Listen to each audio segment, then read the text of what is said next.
If you're planning a day out with children, there are a few absolutely essential things you're going to need to do to make it a success, to make the most of your day and your money. I am Ree from mummyof4.com, and as the title of my channel and blog suggests, I do have 4 children ranging in age from 17 all the way down to 5. And in this video, I'm going to share all of the lessons that I have learned for making your days out with kids a success. The first thing you're going to need to do to make your day out a success is a little bit of research before you go. So make sure you check out the website of the place that you are going to, and perhaps more importantly, when picking where you're going to go, check out some of the independent reviews. And this is where things like vlogs can come in really handy, because they can give you a bit of an insight of not just what the business wants you to know about the business, but about the experiences of the customers and guests that have been. If you have children with additional needs, it's especially important to do this research, especially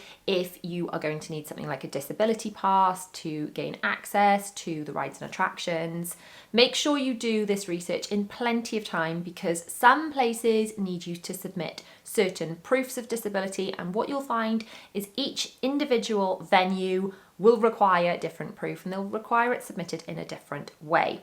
As a mum of children with autism, I do share this information in vlogs when we go on trips, but it's always really important to check on the website of the venue we're going to check the up-to-date information and submission details. So some places will want you to submit proof via their website, some will want you to upload photographs, maybe pictures of passports, but make sure you know all of that before you travel and well in advance, because some places need it done in advance of the day in order to benefit from the disability access. Try and avoid busy times. Now, obviously, when you've got school children, they tend to be off in the school holidays, which can make it challenging because they tend to be the busiest times. But what you may find is some school holidays have a bit of an overlap. So where one county may have the first couple of weeks for Easter, the second county may overlap and they'll share the middle week and have the second week off, if that's making any sense at all. So what you may find is that first week and the third week, where only some of the schools are off and some of the schools are actually in school, will be quieter times to go to attractions in that area. I'm not sure if that made any sense, but I'm hoping it did, so you can take advantage of that tip. The next tip is to plan out the activities that you really want to hit on the day. If you show up somewhere like an amusement park, sure, you can just wander around, see what you fancy doing and wing it, but chances are you're going to come away not having made the most of your day and got around as many attractions as you perhaps could have done if you planned a bit better. So check out the website for lists of attractions, details of attractions, and then this is where vlogs can come in especially handy, because you can look at things like rides and attractions beforehand, see what you might deem suitable for your children, see which attractions your children are definitely going to be interested in, see which ones perhaps may be a bit too scary for your children, even if they are tall enough to get on the ride, which brings me to the next point. If you are going to a theme park or amusement park with height restriction rides, it is so important to check out the height restrictions before you travel and to measure your child. If you know exactly how tall your child is with shoes on, the shoes that they will be wearing to that amusement park, then you can know in advance which rides that they are going to be eligible to go on and which rides they're just going to be too small for and they're not going to be allowed onto. So you can manage their expectations and not have real disappointment on the day and really ruin your day out. Now, I know when I put together my vlogs, whether they are vlogs in the UK for going to places like Legoland, Drayton Manor, things like all those vlogs that you'll find on my main channel or over on my Disney channel, whether we've been to Walt Disney World or Disneyland Paris, I always include all the information on the screen, the information about the rides and attractions, but also the height restrictions and whether I feel perhaps they may be a little scary or whatever it might be for young children, because as a mum, that's the information that I want to know. My next tip is to download any apps that the place may have to offer before you travel. The signal may or may not be any good wherever you are visiting, so make sure you've downloaded that before you go. Often the apps for various places can be good for things like looking at wait times, looking at show times, parade times. You may find menus on there, and some apps you need more than others, because some apps you will actually need to actively book things while you are in the venue. Speaking of phones, make sure before you travel on your day out, you've had a little cleanup of your phone. Make sure that you have deleted any unwanted apps and you've checked the storage space available, because you're going to want to take photos and videos of your children while you are out and about. So make sure you've got that storage space available. There's nothing worse than trying to take photographs and your phone telling you your storage is full. Also make sure any software updates and things are done on your phone before you leave, so you're not dealing with a glitchy phone when you're trying to access apps or whatever during your day out. Make sure your phone is fully charged before you leave, and perhaps think about packing a battery pack so that you are not running out of charge through the day, because the chances are you'll be using your phone a lot more, not necessarily to be on your phone but to take photographs and video, which can really drain the battery. Take a look at the menu options for where you are going to before you travel. Some places you're going to need to book dining options before the day.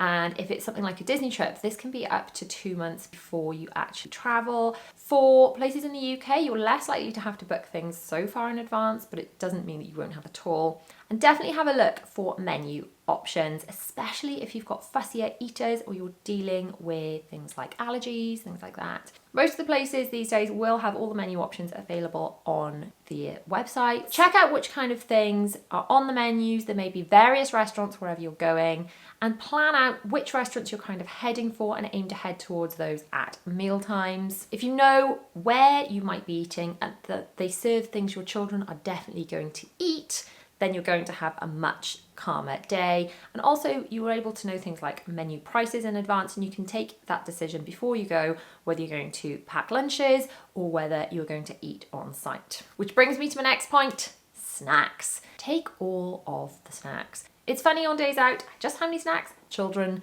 may require. They can also be really handy if you're waiting in things like queues, keeping them happy and busy. At other times they may be quite fidgety. Make sure you've got a refillable water bottle for each family member. Most places these days will have water fountains and water fill-up stations that you can utilise, but failing that, you can generally ask at any kind of quick service restaurant in a theme park for just cups of tap water, and you can use those to refill your water bottles. Save loads of money and make sure that your children are staying hydrated in a healthy way. I'd highly suggest packing your bags for days out in advance. If you have got very small children, then obviously you're probably going to have to carry most of the stuff. But if you've got children of school age, then chances are they're used to carrying their own bags to school, and they can carry a few bits and pieces of their own around whichever park or day out venue you're going to.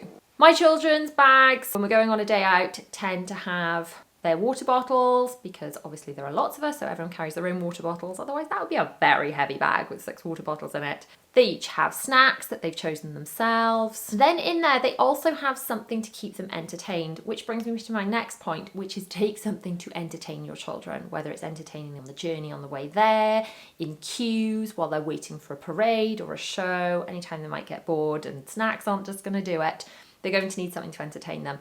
I always like to pack little notebooks. I tend to pick some up in Primark. They're very inexpensive and they're great for popping in bags. The children play all sorts of games, just drawing and colouring or noughts and crosses, whatever it may be, on little notepads. For our last trip, I bought them the clicky pens, you know, the ones that have lots of different colours in one pen, so that's less to take in one bag, and yet they were more than happy with those. Those pens were ideal when we were travelling because we didn't have to carry that much, but it kept them really entertained. And then the next thing that you're going to want to put in somebody's bags, might be your children's, might be your own, would be Packaway Max, because even though it may be the summer in the UK or Europe, you just never know when the rain is going to strike. So make sure you have got waterproofs with you for whether you're going to just be caught in a downpour or it's a very, very hot day and you are going onto a water ride. Following on from it may be raining, it may be gloriously sunny, so make sure you've got plenty of sunscreen. I like to generally use an 8-hour sunscreen on my children before we leave, so I know they're mostly protected for the day. I use the one from Sultan. I can highly recommend that, but give that a go and sort of try those out back at home before you commit to using a sunscreen on a big day out or trip, because you don't want your children coming out in a rash or something they're allergic to and spoiling the day. But then it's a good idea to have like a top-up stick, either a roll-on or a stick of sunscreen to top up if you're staying out in the blazing sun. And then on from sun, it may be cold, so take some layers, maybe jumpers or hoodies. And indeed, if you've got smaller children, spare clothes, because you just never know if you're going to get soaked on a ride or there's going to perhaps be a little accident when they're out of their normal routine. Speaking of accidents, make sure you schedule in toilet breaks during your day on the journey there. Leave enough time on the journey to stop for toilet breaks, and then to stop for toilet breaks throughout your day to avoid these little accidents and having to use the spare clothes that we packed. It's a really good idea to prepare your children in advance. I know some families love doing surprise days out, which is wonderful. As a mum of children with autism, I know that wouldn't work for our family, and my children enjoy a day out much more if they're familiar with where they're going, if they are prepared, and if they have a good idea of what to expect. So for us, watching vlogs and things can be massively beneficial. The children like to look at maps, plan out. They like to be involved in things like looking at the menus. So if you've got children that maybe can get a little bit anxious about things, then involving them in the planning can be a really good idea. If you do want to make it a surprise, but your children still like being involved in the planning, you can always show them videos of just let's just watch this vlog for fun, and then when they are surprised with whatever it is, they can actually be excited because they know where they're going. Think about how far the travelling is going to be to go to this day out. I would highly recommend, if it's a long journey, staying somewhere the night before. There is nothing worse than hitting a wall and just having to give up on your day because you've been travelling for such a long time, you've travelled since the early hours of the morning, and then the children just can't enjoy the day out anymore. So unless you're going somewhere for a number of days, and then in that case, that's going to work out. But if you're going somewhere for one day, I'd highly recommend, if possible, staying very close to the place the night before so you can get in nice and fresh and early and making the most of your day. If you've got very small children, you're going to still need to schedule in naps. Now, we're beyond the nap stage now, finally, having been in the nap stage for a very long time with one child or another. But managing to stick to your child's schedule of some shape, obviously on a big day out, it's not going to be ideal. But for me, I used to have my babies nap after lunch. So I would always take the pram with me and a snooze shade. And then I would just make a point of pushing them round and round in circles and getting them to nap in the pram after lunch. Then generally, as my husband doesn't do big rides, my husband would stay with the baby in the pram and I would take the older ones on bigger rides. It's a really good idea if you are leading up to big days out like this, or maybe holidays, to practice on lower pressure days, having your baby nap in the pram. If they normally nap in a cot, get them used to napping in a pram so it's not such a nightmare on the actual day to get them off to sleep. Think about using air tags for your children. Now, this is something that I used in Florida. I didn't actually talk about this in our Walt Disney World vlog series, but it's something I used and tried and tested, and it worked really, really well. And then I did talk about it in our Paris series when we went to Disneyland Paris in June 2022. So an air tag is a very small disc and it's used to track items, whatever it might be. I have them on my keys, so if my keys go down the back of the sofa, I can track my keys with my iPhone to the meter and it'll say right a bit, left a bit until I find them. I put air tags on wristbands on each of the children for Disneyland Paris. We put them in the bags in Walt Disney World, and that can work too, especially if you don't want to lose a bag. I actually had an air tag on my bag as well when we were in Paris. But by having them on your actual child and saying to your child, only mummy and daddy are allowed to take this off. You're not allowed to take it off. No other grown-ups are allowed to take it off. You know that you've got that as a backup. Obviously, this is no substitution for keeping an eye on your child, but it can be a really good backup. If the worst were to happen, you didn't have eyes on your child, then you can use this air tag to track them with your iPhone. Also, make sure that they have your phone number somewhere on their person.